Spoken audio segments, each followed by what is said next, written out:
Let's go. Let it all out, we gon' let it out. With the wounds in the way. Hey, yeah, hey, yeah. With the wounds in the way.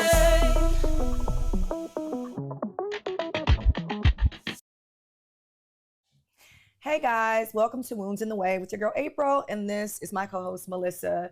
Today we are going to be talking about something that is very familiar to me and that I have struggled with and happens to be one of my wounds that have been in the way, which is abandonment and neglect. I definitely feel very familiar with this in my relationships, with partners, even some friendships, and it's something that I've been on my healing journey with. Where do you think you actually, like, if you were wound back to, I don't even know where you would go back as far as, but where do you identify like the first time you felt that abandonment? My first time I felt abandonment, I would say I was about 5 years old. You know the date, like the actual age. Yeah, because I mean, you don't really remember. To me, I don't really remember like 4, but I remember my father and my mom, and my father being incarcerated, and that was kind of the start of our family dynamic kind of splitting apart. Did you know what was going on? Like, no, I was too young, but I didn't know why my dad was incarcerated. I didn't have any of those things. I just knew that like something was wrong. So when I don't remember like the whole story, but I remember you had mentioned a while ago to me that that's what had happened with your dad leaving. But then, yeah. Did you tell me something with your mom? So my mom was a at-home mom, and she's the only one from Taiwan here in the States. And so when things happened with my father, she had to try to pick up her life to take care of 4 kids by herself. 4. And she had no family here. Yeah. So my mom ended up moving to Cincinnati, where my grandmother, who's the mother to my father, was like, I'll take you guys in for a little while. And so we were able to kind of pick up the pieces for a bit. And then my mom left me and a sibling who her name is Jasmine. She left me and my sister with my grandmother. Wait. So your grandmother's actually your dad's mom? Yes. Oh, I always thought that was your mom's mom. No, she's in Taiwan. That's amazing. So your dad's mother was able to take you in. Yes. And your mom just kind of allowed that to happen so she can get on her own 2 feet. Right. And then she took the 2 older kids back to Chicago because she was like, let them go through school, finish them, let them finish out, and then I'll bring back the two smaller ones. How did you, I mean, I guess we already know how you feel because we're talking about abandonment, but yeah. Like, do you remember that feeling of like, my mom left me? Yeah, but this is the thing. So my mom did a really good job. Once she did get settled back in Chicago, she did a good job of coming back and bringing us back to Chicago or coming to Cincinnati to visit for the holidays. But to me, it hurt even more to have her for just a moment of time and then see her leave again, because I was a mommy's baby. So I remember just being that kid, just sitting outside the window and not understanding, like, why are you coming?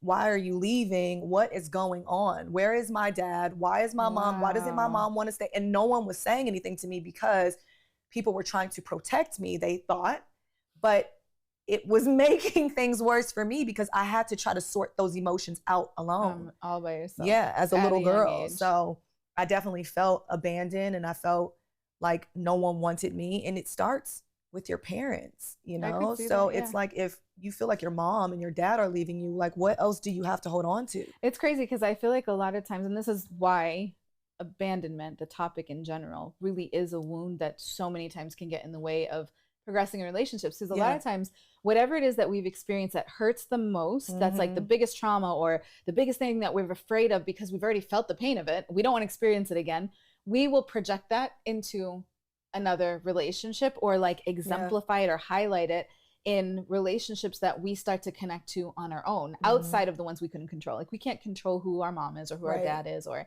grandparents or any of those things. So just thinking back, okay, you've had those experiences with your grandmother, even because your grandmother eventually passed away, didn't she? So that's another level of somebody leaving you, right? Right.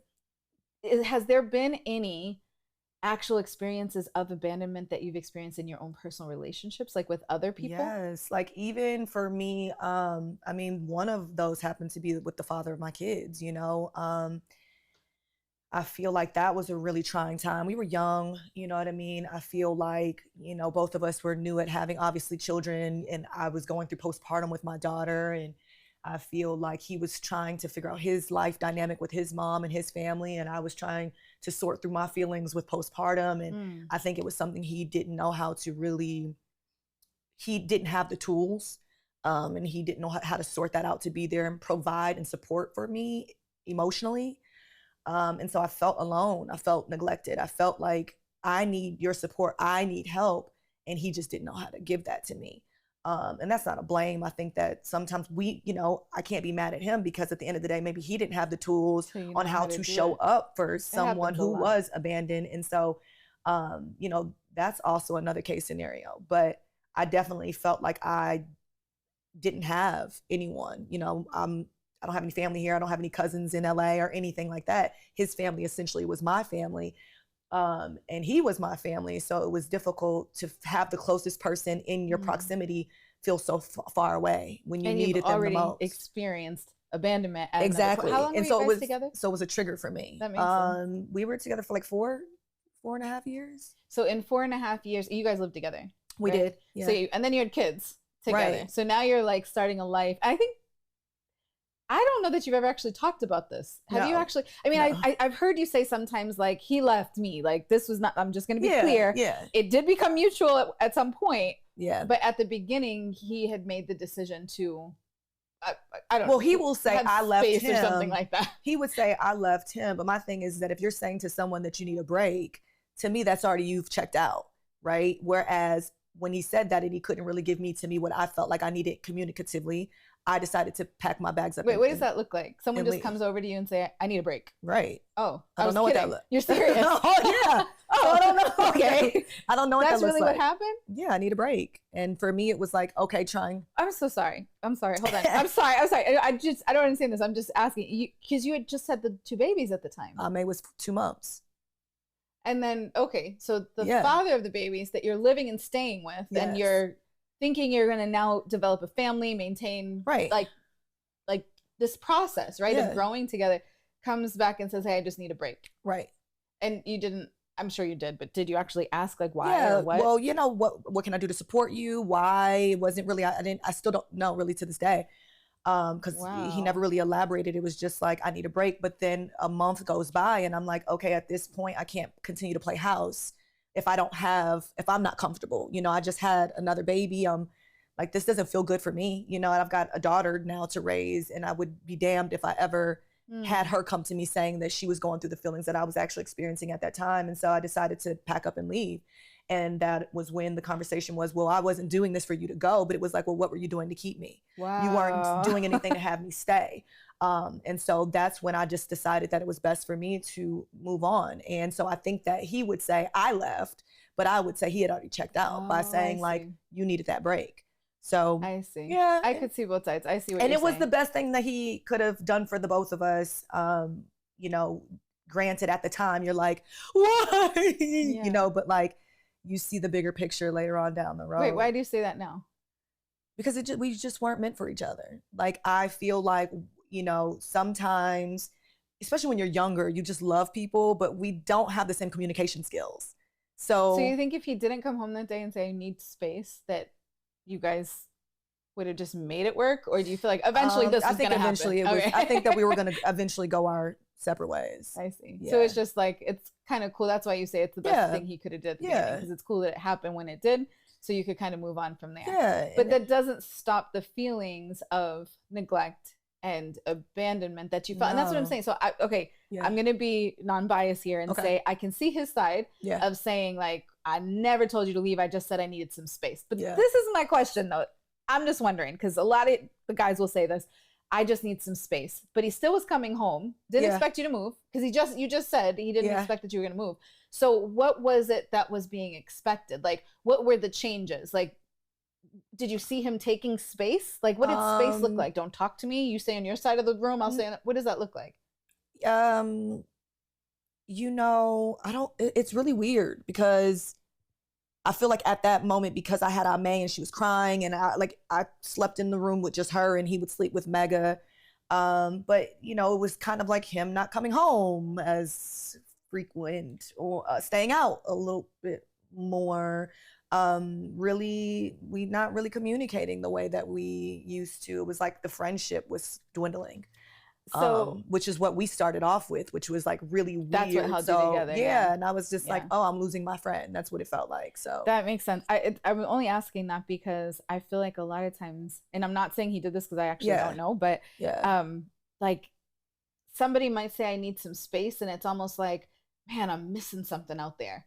Like could be. I want to go experience that and then still be able to come home to like the family that someday I want to settle into. I had a little too fast. Let me get what I need to get and still be able to have that. So it's almost like Yeah, it's almost like they like the pause button was pause and just expecting you to wait and just Yeah. sit here on pause until you're ready to come home and play house again. Like that's, yeah, I could see how that would be a little bit confusing. Yeah. This is what I was going to say. So from that perspective of, you know, you feeling abandoned, but Yeah. him feeling like I didn't think that that was abandonment because I just said I needed space for a second, and you're internally feeling abandonment. This is what I mean when I'm saying that sometimes we'll project Mhm. what we've experienced Right. onto our current relationship because you've already experienced that abandonment and you're like, oh, this is so familiar. I recognize this. Like, I don't want to experience this. I don't want to feel this again. Yeah. I'm out. But this is the thing. Backing I'm really good at communicating. So in our friendship of getting to know one another, he knew my dynamic of my dad's relationship and mine and my mom. And those were things that I shared with him. Those were intimate things that like he knew about me. And so when there were things that happened in the relationship, I would say, hey, I feel, or, Yeah. you know, I'm feeling a bit neglected or I'm feeling a bit abandoned. Like, I don't like this. Did you also So- give an answer on how you can help? Like, because sometimes that's my Maybe biggest not problem. necessarily at that time. I don't know if I had the skills to be like, you can help me do this. I don't really remember so long ago. I definitely feel like I played my part in the how I communicated back because I didn't have those tools either. I So see. I think for me, it was more so like, I'm sure I probably was like, "Ah!" as opposed to being as calm as I am now and being a bit in a better space. Can you do that now? Like, Yeah. not can you? Yeah. Do you do that now? Because that's one of my Yes. biggest like Yes. pet peeves is when someone tells me or anyone, this is all the things that are wrong. Like you go to church, it's like, here's all the things that the Bible says don't do. But Yeah. then they don't tell you how to fix it or how to do Yeah. it or what to do instead. Yeah. You know what I'm saying? Or you made me so mad because you do this to me or you're this person and all that person feels is I'm horrible. Yeah. I've done all these things wrong. But how can I fix it? So that's why I'm Yeah. wondering. Well, like, for me, I feel like I'm really good with that. Like, just help me or like tell me or just communicate. You know what I mean? I'll say that, but maybe I didn't always go into the solution to That's the what I'm issue wondering. of being like, you can do this. I don't really remember if I can did. you? or But not. I'm saying, can you do that Oh, now? now? Oh, 100. Girl, I'm good with that now. Okay, The okay. healing. I mean, come on. You're talking about, I had Meg when I was 26. We Oh, were okay. together when I was what, 22, 20, like we're 23. So it's like 23 and being Oh, you're a 37. Yeah, like baby. no, my communication is like on point. I feel like I'm pretty good at being explanatory with how I feel emotionally. And mostly and what I probably need. because you actually, I mean, we've talked about these things before, but Yeah. you actually put the work in, whether that's through therapy or even just sitting with yourself Mhm. or spending time with God, who created you, who gets to 100 tell you, like, That's the this is, yeah. First of all, I remember when that whole situation happened with me, and I remember like, because I was scared. I was like, what the heck? I really thought that this was going to be the person I was going to be Yeah. with. Like, I got to take care of these kids by myself. I had just moved into this apartment by myself from just living with him. And it was like, this is my reality. This is life. And I remember just getting on my knees and surrendering. I will never forget that, being on my knees and surrendering with my arms up and just in tears, like, Aw. whatever this is supposed to be, whatever you have for me, God, I cannot do this alone. Like, I don't even know where to start.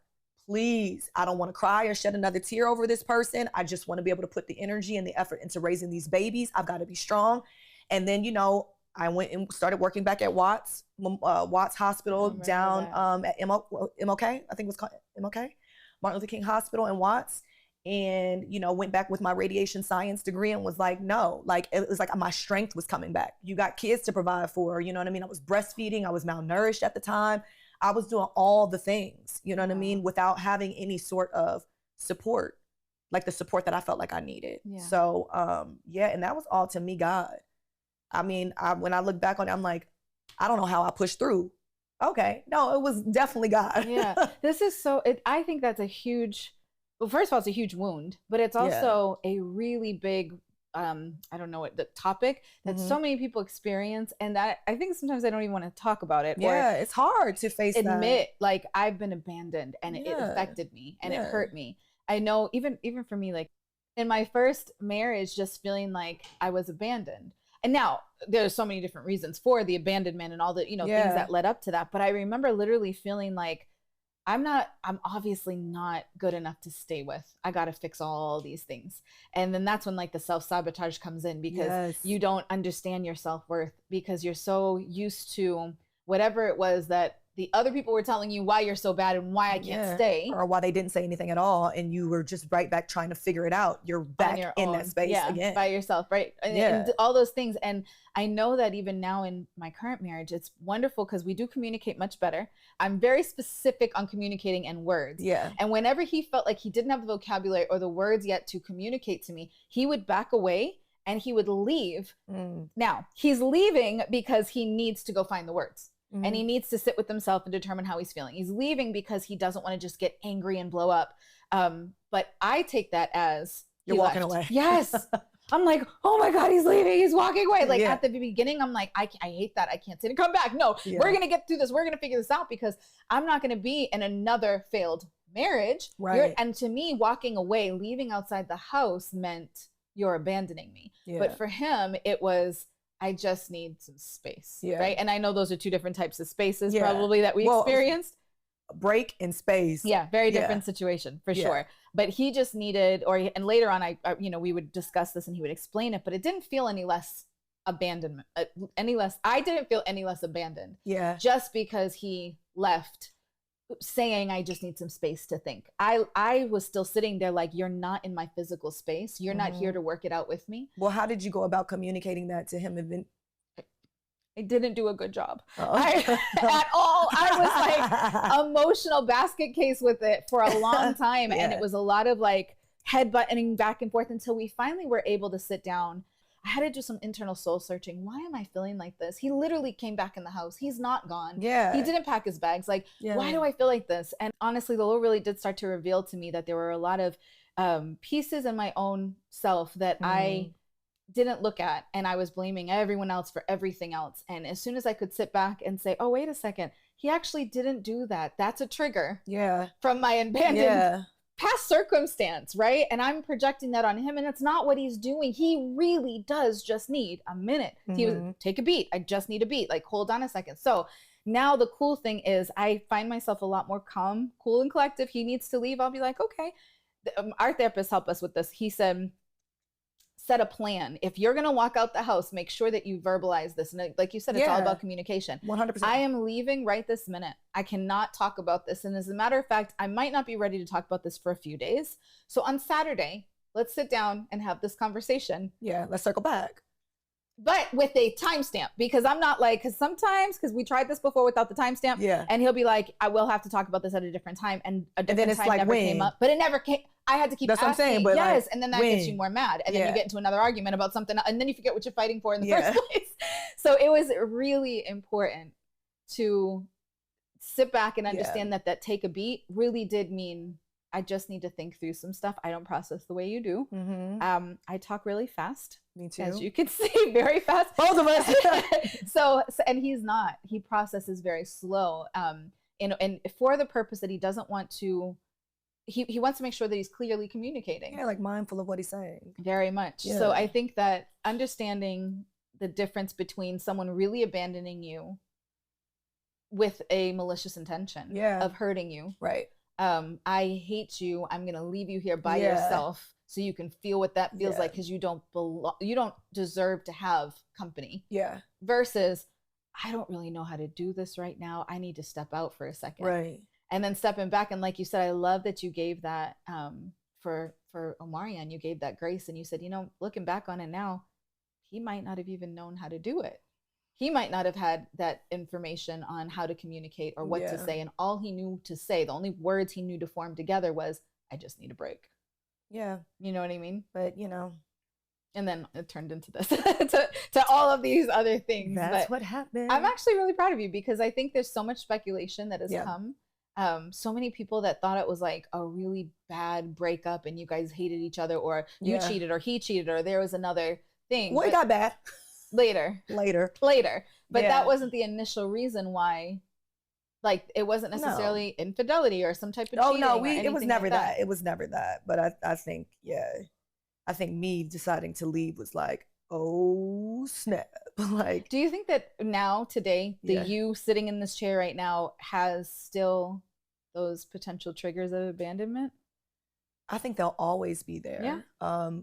But now I have the tools to move and shift around them. But I feel like, yeah, especially with my father passing away this year, I didn't really get an Oh, opportunity to have the finalized conversation that I wanted to. So it's kind of like still embedded, but it's something that, thank God, like I've been able to sort through, and I feel like my dad is here, and I talked to my dad, although that might seem a little crazy. There's peace around my dad. So yeah, I think that that will always be a part of who Apryl is, but it's something that I've crossed over the hump of that. how do you think other people, like, what can, like, tell your people, how can they Oh, talking about it is struggle? really I know, I'm seeing you right now. I'm like, you because I literally just have thought about tears my in your dad. eyes. I get But that. yeah, Just feeling, and this is the thing, like, because it's very fresh. Your dad passing away. It was yeah, literally like a month ago at this point, right? Was it a yeah, month like now? about a month and 2 weeks. So it's very fresh. But I can see, I remember it right when that first happened. My first thought when you had shared with me that he passed away was, did she get to say what she needed to? Because you guys had a really interesting, estranged Yeah, relationship where you had to protect yourself. So yeah, you really did not have that opportunity to speak to him freely and share things and yeah. develop that father daughter. No, I tried. Like when May was born, when Meg was born, I had a conversation about, you can be a part of his life, and this is your second chance to be able to have, Yeah. be a dad, grandpa kind of figure to them. But I need consistency. And the moment that I felt like he wasn't consistent was when I was like, I have to protect my kids, and that was after May was born, and I stood by those boundaries. And I'm not ashamed or mad at myself for doing it, because my protection has to be protecting my kids. Yeah. But Good. so that's the part that I feel like, oh, thank God I did that. Thank God that I wasn't like an angry person that was like, no, you can't, and I'm so mad at you. It was like, I tried. You made that And attempt. and I did that with Did my your dad, part. and my dad knows that I loved him, and I know my dad loved me, but there was a lot of damage that had been done. You're talking about 20 something years of not having that father figure in your life, and still being able to say, I'm allowing you in. Like, that was big for me. So I know my dad understood. So I can live with that. But yeah, to, just circle back, that's a piece of me that will always, Yeah. it will always be there. But I feel like, God is softening that aspect of like, it's okay. Like, you Yeah. can let that part of you kind of just like go, and like let someone in. You know what I mean? You don't have to be afraid of that anymore. I So love that. And yeah. that's what I was gonna say. Like, to somebody who has experienced those, and maybe not Yeah. all of that because you've gone through quite a bit, Woo! but some of the just the feeling in general of abandonment and Yeah. feeling neglected and feeling like someone has literally walked away from them, Mhm. and maybe that's affected their self-worth, who they know they are, who they think they are, if they're valuable, because they feel like someone might not have found value in them. What would your thoughts be to heal or grow from that specific wound so it doesn't get in the way of future relationships? I mean, I just feel like communication is just really necessary, in any relationship that you're in, whether that's a friendship, whether that's mom to mom, mom to daughter, or father, or anyone. I think that we just have to do a better job at communicating what it is that we're feeling, and stop expecting that people are to know how to treat us. Sometimes you have to teach people how to treat you. Yeah. And Yeah, for sure. I feel like I'm getting into a better space of that. And I'm sustaining my relationships longer, having that mindset, because the expectations aren't like all the way up here, like, you better not be like my dad, or you better. No, it's like, I understand who you are, and this is Yeah. what you can give, and this is what I can give, and so we can meet each other halfway. And that's all you really can do. You know what I mean? But that's where I'm at with it. I love that. I think at the end of all of it, when it boils down to, is really being able to understand Yeah. what your triggers are, Yeah. knowing that I have an issue. No, I don't want to say I have an issue. I have experienced abandonment, and it's really been a hindrance in my life for several different reasons. I don't want to feel this pain anymore. Sometimes that leads to self-sabotaging, whatever that is. But once you can acknowledge and recognize whatever that trigger is, to really start to peel those layers back and say, okay, I'm not going to project this onto my next relationship. I'm going to deal with this with self first. That's why it's really important, guys. We've really, really, really got to do the inner work on self before we decide to jump or hop into anything, because these are the things that, you know, the wounds in the way come to the forefront. So I hope you guys out there, just like me, going through things in my life and working on, this is still a journey for me. I'm praying for your journey and hoping that you heal. Right? Amen. Yes, we're going to do it together, guys. You heal, but yes, we're in this together. Love you guys so much. Keep healing. Keep healing. Wounds in the way.